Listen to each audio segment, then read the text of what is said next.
Deep in the ocean, an orca pod is on the hunt. But these aren't your average orcas. These guys are organized. Marketing team, did you get those social media posts scheduled for the SEAL migration? Aye, Captain. We even have an automated notification for all pod managers when they go live. They use Monday.com to keep their teamwork sharp, their communication clear, and their goals in sight. Monday.com. For whatever you run, even orcas. Go to Monday.com to dive deeper. Hey guys, four-time U.S. Soccer Athlete of the Year, Landon Donovan here. And I'm former U.S. and Premier League star goalkeeper Tim Howard. And we're here to let you know about our brand new podcast, Unfiltered Soccer. We'll be providing you with all of our insights into everything happening with the U.S. men's national team as they build towards World Cup 2026 here in North America. And we'll give you all our thoughts on the latest news from MLS, the English Premier League, international tournaments, La Liga, everything going on in the soccer world and beyond. And all throughout, Landon and I will be dropping in some of our most memorable stories from both on and off the pitch. That's right. We'll take you inside the locker rooms, give you all the behind-the-scenes soccer info that you crave. It's our life in soccer, and it's unfiltered. Subscribe to Unfiltered Soccer on YouTube, Apple, Spotify, or wherever you get your podcasts. Make sure you follow us on all your social media platforms at Unfiltered Soccer. New episodes drop every Tuesday.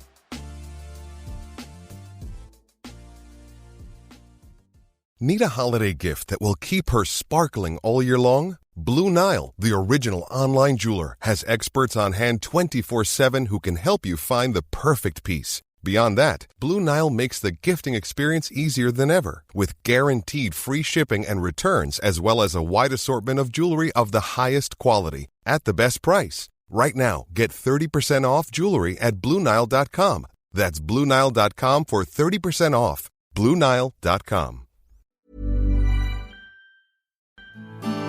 You're listening to a recording of Brian and Julie Hambleton, organisers of the Justice for the 21 campaign. So tell everybody what the Justice campaign is about, what it stands for, and let's get into then the nuts and the bolts of the worst night that Birmingham, our city, us Brummies, has ever lived through. 2 pubs in the city of Birmingham were bombed by unknown perpetrators that left 21 innocent people murdered and 182 plus people with life-changing injuries. One of the 21 who was murdered was our sister Maxine. She was 18. She had her whole life ahead of her. She was killed with her friends, Jane and Pamela, who they had arranged to meet. They would meet there after work on a Thursday. And Maxine was only there to meet them to give handouts to a party that she was due to have the following night, which Brian will explain about. And we were all invited. I was only 11. I'm the youngest of 6. And we were all going to go to the party. We were excited. My other sister, we were excited to go. And Maxine was going to give out these invitations that she'd made herself, because she was very creative. She was very, very clever.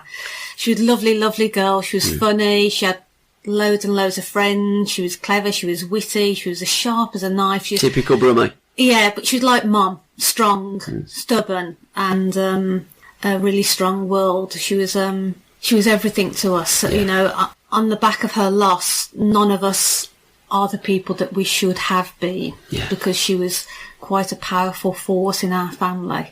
She was, as Brian says, the glue that held us all together. And her loss has continued to hold us together as it happens, and we're fighting the government and the senior management of West Midlands Police to find the real perpetrators and bring them to justice, as any democratic society and citizens would expect of any murder. This is still an open case. It is it is the biggest unsolved mass murder in England's history of the 20th century, and nobody is doing anything to bring the perpetrators to justice. Why do you think that that's the case, Brian? Because it's a cover-up, a major cover-up. obviously led by the government of the day and continued forward by successive governments, and also involving West Midlands Police, whose senior management are used as puppets. Yeah. And that's what we're up against. And as I say, we're like on Hamburger Hill. They're at the top and we're at the bottom, fighting our way. No one in authority wants to help us, so we have to help ourselves. The contempt that the West Midlands Police senior management have for us is just unbelievable. Yeah. In fact, to the point where sometimes you feel you want to do something a bit untoward. Yeah. But we're not that kind of people. We obviously want to stay on the right side of the law and do things the right way. Which is the right way to do it. Of course. Yeah. Well, we do that because if we were to do it any other way, we would actually be misrepresenting those who aren't here to fight for justice themselves. Yeah. So everything we do with dignity and respect on behalf of those who aren't here to represent themselves. And we like stamping on Maxine's grave and everybody else's, and that's something that we don't want to do. You know, we want to do it to show the authorities that we're not just anybody, we're not bovine, and we are fighting for those without a voice. Yeah. We have the voice, we are here, we are living with the grief and the pain every day, something that they clearly have no idea of. And the way we've been treated has been reprehensible. We have an issue with, no disrespect to you, but we have an issue with this word closure. Yes. Because there will never be closure. No, I don't like the word, I hate it, but it's often used. It is often used, but that there will never be closure for us. Yeah. Because Maxine's not here, 19 other families' lives have been destroyed as well. You have to remember, one mother lost 2 sons that night. Her whole family were wiped out. They were Irish and they were Catholic. Yeah. And the poor lady lost her whole family that night. All 20 families, including us, live with the grief and the pain every single day. And the government, as we feel, wish that they could have buried us next to our dead, because they do not, in any shape or form, want to represent or help us find the truth and to look for the perpetrators of this mass murder. So you've tried your best now for 40 years. You've hit a wall. You've gone to, if you have seen a door, that door has been completely closed, it's been concreted, it's been cemented. You absolutely cannot get in. How can the public help you? Because you have got a Twitter campaign, Justice for the 21. For, not FOR, but it's for the 21. Yeah. You've got a website. Let's have a shout out there. How can the public, and in particular, what I'm looking at is the public of Birmingham, because it's our city, and inclusive of the Irish community. Absolutely. Because as you said, there are Irish people there was a miscarriage of justice where the Birmingham 6 were incarcerated for a crime that they did not do. So it's not an anti-Irish, it's not an anti-any, it's an inclusive of everybody. All we want, and all you guys want, is the truth of what happened that horrible night 40 years ago this November. I remember it quite clearly. It was a few days before my 9th birthday. Was it a Thursday evening? It was. My dad, there's a lad, James Craig, who died. Yes. He was 32. My dad went out for a drink every Friday with him. 1 week they'd go for a drink, and then the other uptown. Sadly, the Friday before was the last Friday that he ever drunk with him. That could have been my dad in the pub that night. Yeah. My life could have changed. I could be sitting there in your chair. You could be interviewed. That's as it is. It affects people directly or indirectly. It's something that Birmingham and the city of Birmingham should be coming together and helping you guys to get that justice. Now, the Birmingham Mail have been fantastic in their support Yes. Please, let's give them a big shout up, and have they been so good? The Birmingham Mail are absolutely incredible. They are a fantastic institution as far as we're concerned. Yeah. We feel as though we've won the polls with them. They are just incredible. Yeah. We can't praise their support enough. We just cannot, particularly Andy Richards, who's an assistant editor there, and of course the editor, David Brooks. And their journalists and their photographers, they've all treated us with the utmost respect. You know, an awful lot of the journalists who, obviously, we do not condone what they did to do with the Leveson inquiry. But all the journalists we've met have treated us with nothing but respect, have they, Brian? Yes. And it's that they're all very, very supportive. You know, that they are just as perplexed as we are with the apparent conspiracy and cover-up of, that there's the papers from the Birmingham pub bombings, according to Paddy Hill, who is also one of our biggest supporters. He was one of the men who became known as the Birmingham Six, who fought for their release for 16 years. He told us, and also his barrister told us, Gareth Pearce, and she's a lady, she really is a lady, told us that the files, after they won their appeal, were put under a 75-year embargo. Oh, okay, that's handy. Which is now called a public interest immunity certificate. Oh, okay. Now, like Paddy has pointed out, why would you lock something away for 75 years? What you've got to remember is what we did in the Second World War, because, you know, we did some real devious, deceitful stuff. Tom Memorial, absolutely, yes, which was understandable at that time. But all that was only put away for 50 years. Oh, God, yeah. So what is it to do with the Birmingham pub bombings that needs to be hidden away, waiting for all of us to die before it would ever be released? But we believed it would never be released because we believe that it would literally crack open a can of worms that the governments would never, ever be able to see the light of day again. And it would bring about an anarchy because we can only come to a conclusion that if they are continually trying to cover up and hide behind the Official Secrets Act, hiding evidence for 75 years, that the government must be involved in some way.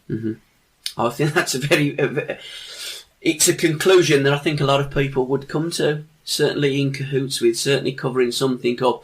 There was also, I mean, it was the Tavern in the Town and the Mulberry Bush in Birmingham that sadly got bombed. There was a third bomb that didn't go off. The police recovered that bomb, is my understanding. I don't know if you can clarify this, Brian. And they lost the bomb. Am I correct in my assumption there? Because it sounds very Keystone Cop rather than West Midlands. Amazingly, unfortunately, that is a correct statement which they made. We had to go to a meeting of various detectives and officers at Lloyd House last year, one of many, and I brought up the case of the third bomb, which I have to say, when I mentioned it, the police wasn't ready for it.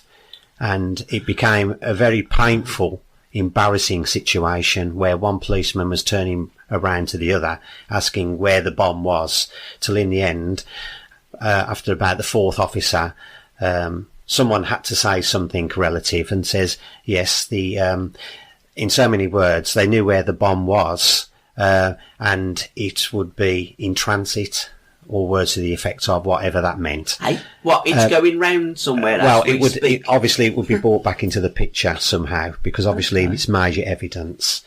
But of course, when this was thrown into the air and thought about, I think the best thing, as far as I'm concerned, is the best thing that could happen to the bomb is for it to be lost, or as I say, stroke hidden, because it's highly relevant. One of the most important pieces of evidence.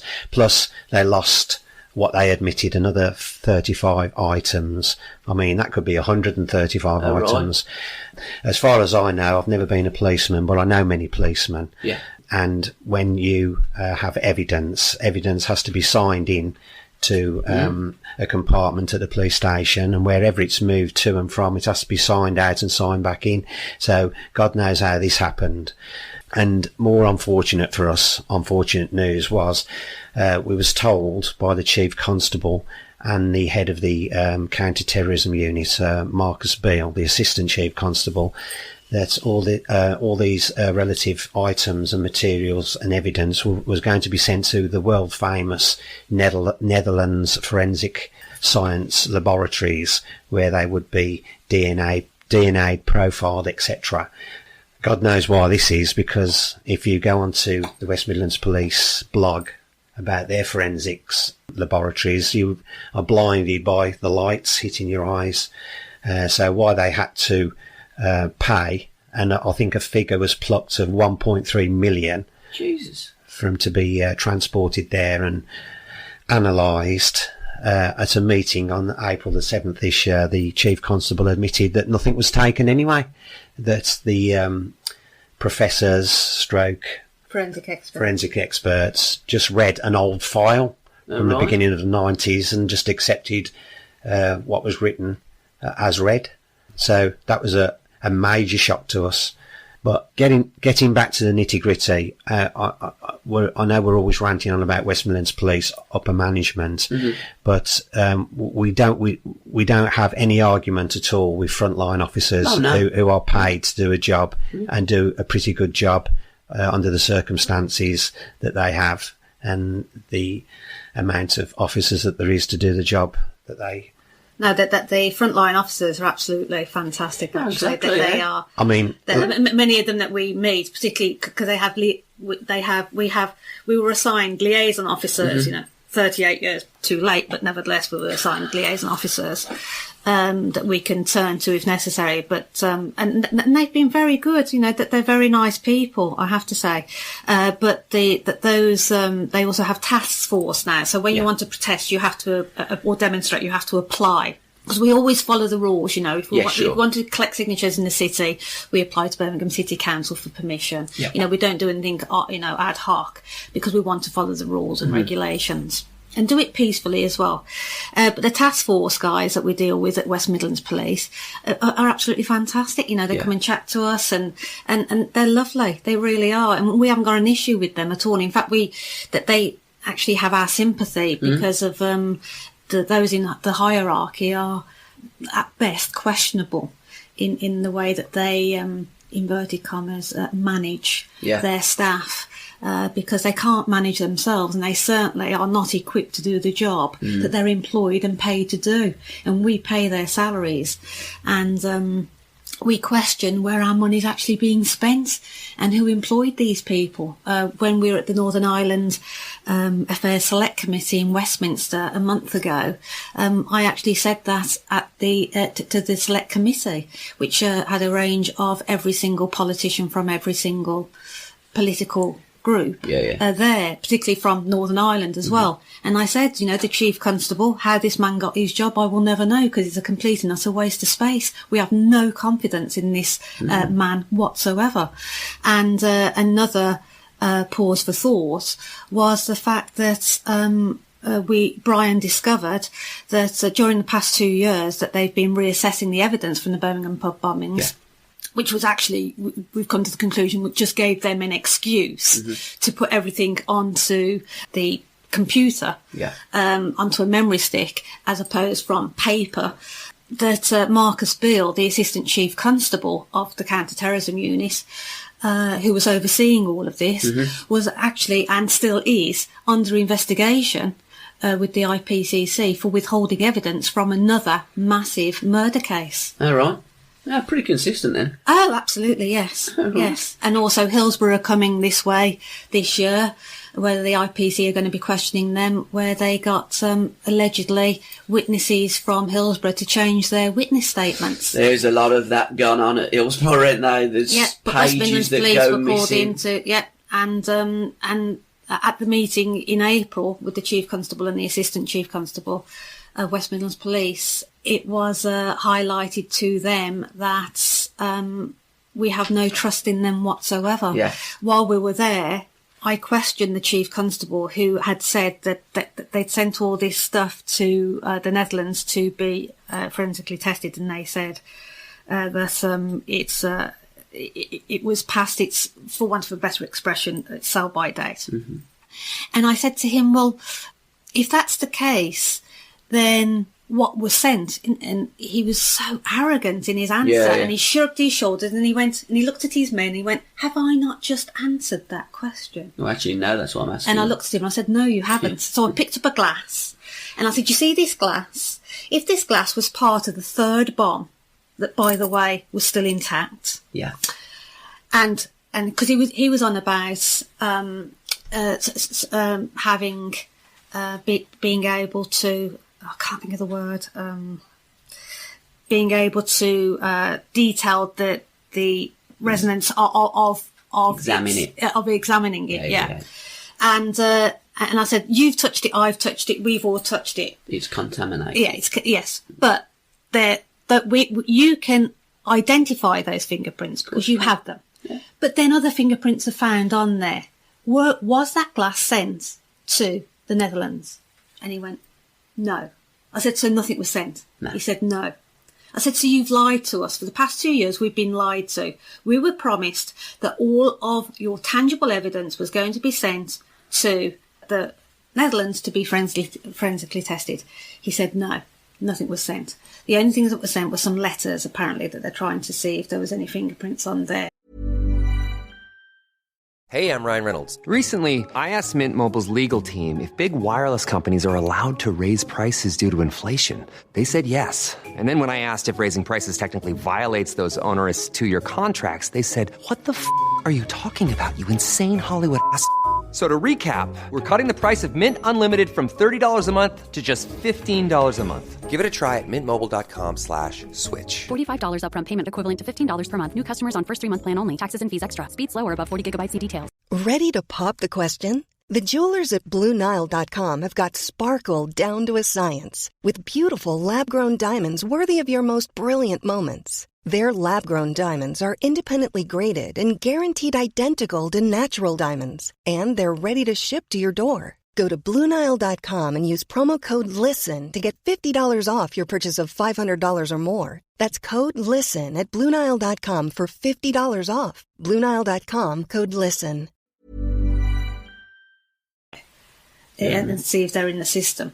So you see, they had 168 pieces of tangible evidence from the 1975 original trial. 35 of those pieces have been lost. Yeah. Now we have that in writing. They've been lost. Yeah.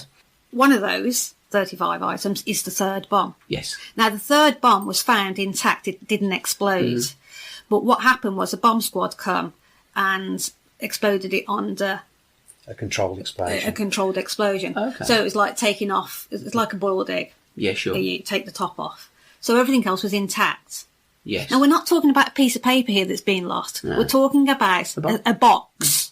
It would have been like a box with a clock inside that would have been ticking away, waiting for it to explode. Yeah. And it would have been full of fingerprints, because at that time, anyone who made a bomb at that time would never have thought about wearing gloves, because they would have thought it was going to be exploded. And also, I would imagine the techniques of making the bombs, there was only a certain amount of that's people right, that yes, would do it that's as right, well. yes, and that's right, and they all had their telltale signs. Exactly, yes, absolutely, and that's been lost. Now, this just adds to the conspiracy. Yeah, of course it does. How can you lose something as big as a bomb? Find it amazing that you're going to lose a bomb. And also, because they've lost the bomb, is there an inquiry into how they lost the bomb? Oh, no. There must be people that have, signed a piece of paper somewhere to sign evidence out. Exactly, so there must be someone's signature on. But I guess the way that they work, they've probably lost the piece of paper that hold the signature, that hold the evidence of the bomb. So all in all, it just looks like, well, at best, it makes them look like idiots and incompetent. Yeah. And at kind of worst, it makes it look really, really more shady and suspicious. Well, as I've always said from day one, our story, if you can call it a story, is like a child's jigsaw puzzle. Yes. Of 9 pieces. There was 2 pieces missing. Now there's 1. But the story takes a very sinister edge to it, because, as you know, in the 70s, the British Secret Services was trying to infiltrate the IRA, which they did, and also take them apart. We've learned, obviously we can't say too much, that a situation arose on that night, which has never happened before, to do with certain situations, and there were some very dark forces at work in Birmingham on that evening. Oh, right. Which will come out in the future, but we need to join the dots, as I say. But as getting back to West Midlands Police with the senior management, they've tried endlessly to label us. They tried to arrest me outside Lloyd House because I do a monthly silent protest. Yeah. Which is your right? Yes. Absolutely your right. So why they try to arrest you for doing something that was your right? This is unbelievable, this story. So there I am by myself, standing outside with all my street furniture and banners and placards, and this police car turns up out the Sweeney, out the 70s. 2 officers come up. One was a young fella, berating to me the law about, I says to him, where's the fire? Where's the dead bodies? Where's the knives, etc.? He says, we've had a call to Central saying that there's an unauthorised demonstration. I says, not unauthorised. I says, where does that come from? I says, as a policeman, you should know a civilian's rights. I says, not only do I have the rights under British law to hold a silent protest anywhere, at any time, as long as I'm not impeding anyone or the public highway. I says it's backed up by the European human rights as well. So that kind of silenced him straight away. But he still kept on intimidating me. And when I asked him, he had the, I'll put it politely, I was quite upset that he asked me what I was protesting about. Which led me to understand that not only have the West Midlands Police and the government done a good job on the day of burying what happened in Birmingham, that they don't even teach at the police college the history of the city of a serving officer now, which is quite upsetting. And probably the copper now. Yeah. And I politely told him to go away. Yeah. I wasn't offensive to him. I was just sticking up for my rights. Yeah. The older officer with him, the more mature officer, wouldn't say too much because obviously he knew I was right. Yeah. I wasn't doing anything wrong. But after they left, I was sort of left bemused. I wouldn't make a complaint against the police. I mean, they've got a job to do, but I thought I'd take this one up, and I made a complaint of sorts, only to be shocked and astounded to find out, who do you think called the police out to me? Hey, I'm Ryan Reynolds. At Mint Mobile, we like to do the opposite of what Big Wireless does. They charge you a lot, we charge you a little. So naturally, when they announced they'd be raising their prices due to inflation, we decided to deflate our prices due to not hating you. That's right. We're cutting the price of Mint Unlimited from $30 a month to just $15 a month. Give it a try at mintmobile.com/switch. $45 upfront payment equivalent to $15 per month. New customers on first 3-month plan only. Taxes and fees extra. Speed slower above 40 gigabytes. See details. Ready to pop the question? The jewelers at BlueNile.com have got sparkle down to a science with beautiful lab-grown diamonds worthy of your most brilliant moments. Their lab-grown diamonds are independently graded and guaranteed identical to natural diamonds, and they're ready to ship to your door. Go to BlueNile.com and use promo code LISTEN to get $50 off your purchase of $500 or more. That's code LISTEN at BlueNile.com for $50 off. BlueNile.com, code LISTEN. The police? The police. This is shocking, isn't it? The police inside Lloyd House called their own officers to question why I was there. But it wasn't the first time he'd done it. It's great, isn't it? I mean, you couldn't make it up, could you? You actually couldn't, could you? No. SRB Media. Because how it all began was I set up an e-petition online called 21 Reasons to Reopen the Birmingham Pub Bombings, 21, meaning for the 21 dead. And Mike and many of his friends and colleagues came on board, and they've been fantastic in helping us get to where we are. Without them, I don't know where we would have been. That they truly have been fantastic. And now we've got the Birmingham Mail, and we have so many supporters. We had one chap who flew in from Mexico. He's a Brummie, and he is a Birmingham City supporter. And rather than go to the game, he came and helped us collect signatures. Yeah. I mean, that sort of generosity of spirit has helped boost our belief in humanity, because we've been ignored for so many years by the very people in authority who have the power to do something and choose to do nothing. The power of the people have come forward to assist us in our plight for truth and justice, and it's incredible. It really is. It's always my experience that the establishment won't, but the public will. Yes. SRB Media. Are misguided in the belief that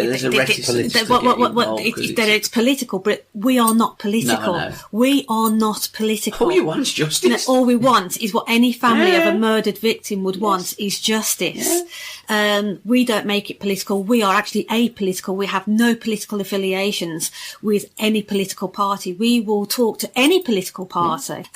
Strangely enough, the only politician who has actually written a letter on our behalf to the is the First Minister of Northern Ireland, Peter Robinson, and Bill Etheridge, who is now an MEP for UKIP, and who has been very supportive.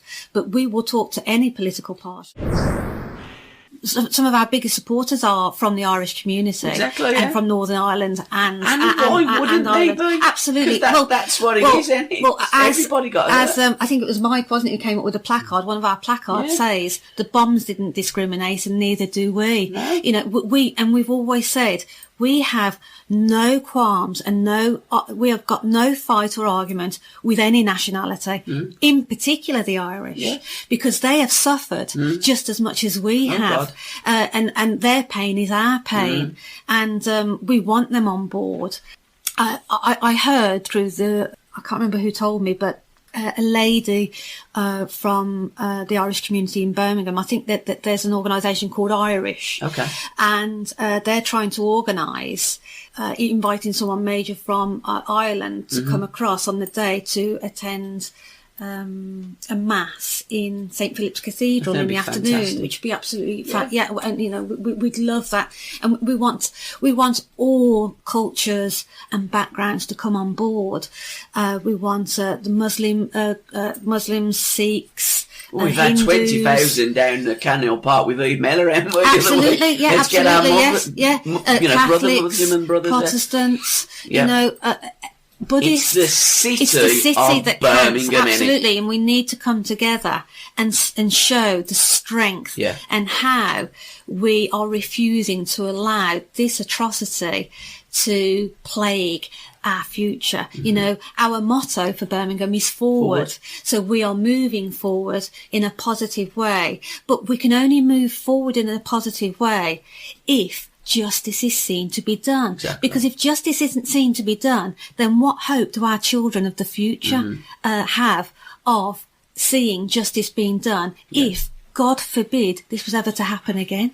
If this was ever to happen again, and they know of our past, and that we are still fighting for justice, and we are still fighting with senior management of West Midlands Police to go looking and investigating for the real perpetrators of this mass murder, and they won't do that, then what hope does the future generations of Birmingham have? And what's more frightening is that the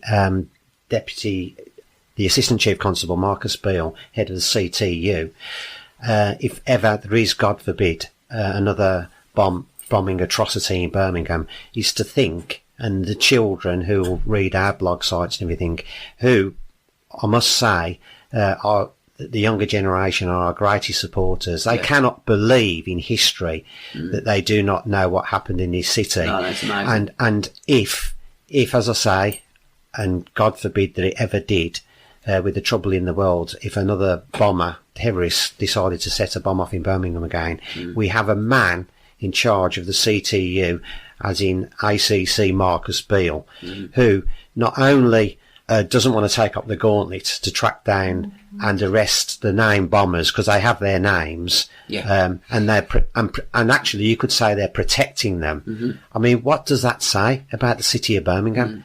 I mean, it could send out completely the wrong messages to terrorists that they can come here, do as they want, disappear, and they're not going to be tracked. And never fear, that they can come to Birmingham, kill as many people as they like without any fear of retribution. So it appears to be. That is exactly how it appears to be. I mean, going back to the meeting with the Chief Constable, it was that the word was provenance, that you need to have the provenance of where that evidence has originated from. And what he was trying to say, the Chief Constable, is with the passage of time, exactly what he said, with the passage of time, the provenance of the evidence has been somewhat destroyed, so they can't track any forensic evidence, which of course is a load of rubbish. And I told him this. I said, I've read an awful lot about forensic evidence. He said, oh, well, I'm an expert in it. He said, no, I'm telling you. I said, no. I said, that there was a piece, which there was in the Telegraph. My other half saved it for me, actually, about the Jill Dando case. Yeah. And apparently that this forensic expert said that DNA evidence can never ever be destroyed. That's my understanding of DNA, even after thousands of years. Look what they're doing with Richard III's bones at the moment. Of course they do. They can dig a dinosaur up and tell you how big it was with DNA. Well, apparently they're looking at. He was a drunk. That he drunk a lot. But I mean, they couldn't drink water then, could they? Because it wasn't purified. They drunk mead then. They drunk mead, yes. So what the Chief Constable was saying, you see, they think they're dealing with idiots. I put him straight. And I said, and also, if that's the case, if you're saying that the evidence that you currently have, the provenance of it, through the passage of time is no good, then what's the point in the Met Police investigating you, Trey, about the alleged paedophiles? I said, which many of them have been arrested on circumstantial evidence. So what are you doing? That's different now, that is. It's different because they want scapegoats, you see. Of course they do, when it suits, they can find people and they can have them up, they can put because the media are in cahoots a lot of times with them as well. So, I mean, Sir Cliff Richard's at it at the moment. It's all gone through the papers and that. They've not interviewed him. I don't think there's a shred of evidence. Yes. But because it suits something or suits a political agenda, then they're more than happy to do that. Well, you see, the thing is that it takes the spotlight off them, of the politicians, of which we have but very little time for. But going back to the Northern Ireland Affairs Select Committee, when we were there, Lady Herman, who's an independent in Northern Ireland. Now, she does put the lady into lady. She's an absolute lovely, generous, kind lady, and she's written me a very nice letter. And I have to say, Andrew Mitchell as well, Plebgate chap. He was an out-and-out gentleman. We met with him last year, and he did exactly what he said he was going to do. I mean, he put his hands up and he said, I can't offer you support, but I will do this, this and this and this for you if you want. Fair play. And he was very good. We feel that people in the know, as in the MPs in the government of today, they feel like they want to help.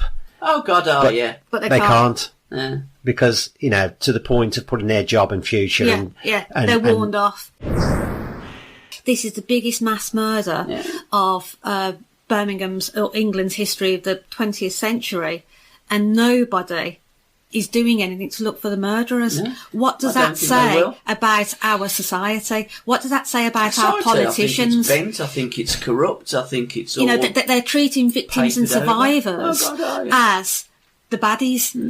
We are in the wrong because we want justice. And also, you're a troublemaker. Yes. I bet you £1 to a penny you're perceived as troublemakers. Yes. the crux of it is the fact that the argument always comes back to this public interest immunity certificate, this 75-year rule, which is secret paperwork to do with the Knights, which really is just move forward into the future. So the likes of us will be dead.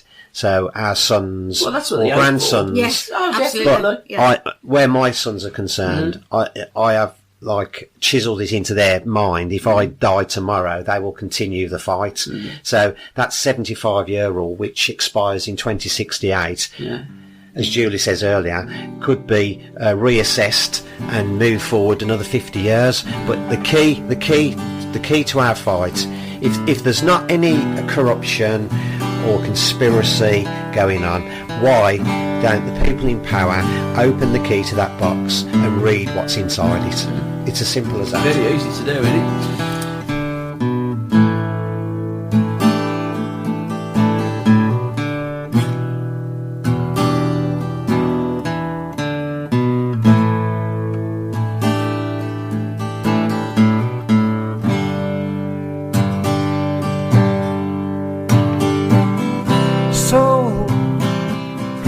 So you think you can tell heaven from hell, blue skies from pain? Can you tell that you feel from a cold to red, a smile from a veil? Do you think you can tell? SRB Media. Hey guys, 4-time U.S. Soccer Athlete of the Year, Landon Donovan here. And I'm former U.S. and Premier League star goalkeeper Tim Howard. And we're here to let you know about our brand new podcast, Unfiltered Soccer. We'll be providing you with all of our insights into everything happening with the U.S. men's national team as they build towards World Cup 2026 here in North America. And we'll give you all our thoughts on the latest news from MLS, the English Premier League, international tournaments, La Liga, everything going on in the soccer world and beyond. And all throughout, Landon and I will be dropping in some of our most memorable stories from both on and off the pitch. That's right. We'll take you inside the locker rooms, give you all the behind-the-scenes soccer info that you crave. It's our life in soccer, and it's unfiltered. Subscribe to Unfiltered Soccer on YouTube, Apple, Spotify, or wherever you get your podcasts. Make sure you follow us on all your social media platforms at Unfiltered Soccer. New episodes drop every Tuesday.